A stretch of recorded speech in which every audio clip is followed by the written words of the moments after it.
শ্রী শ্রী ঠাকুর শ্রীরামকৃষ্ণ, শ্রী মা সারদা এবং যুব শিক্ষক স্বামী বিবেকানন্দের শ্রীচরণে আমি আমার শতকোটি প্রণাম নিবেদন করি।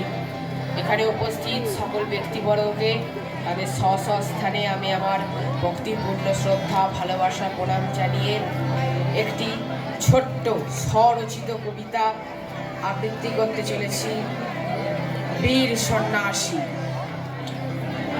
হে বীর সন্ন্যাসী বিবেকানন্দ, বিবেকে তোমার কত আনন্দ। তুমি তো নরেন, তুমি তো বিলে, জগতে তুমি ভারতকে মহান করিলে। জন্মেলে তুমি 1863 12ই জানুয়ারি। তোমার পিতা বিশ্বনাথ, মাতা ভুবনেশ্বরী। মেধা তোমার অপূর্ব অসাধারণ, তুমি তো বালক নও সাধারণ। অসীম শক্তি অসীম গান, জগৎ তোমায় করে প্রণাম।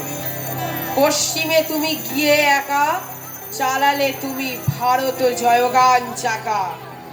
করলে দেহটাকে ত্যাগ, রেখে গেলে প্রাণ।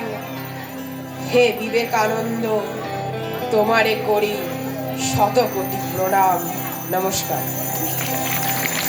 স্বরচিত কবিতা খুব সুন্দরভাবে আবৃত্তি করে শোনালো আমাদেরই নবম শ্রেণীর ছাত্র অনিক দত্ত।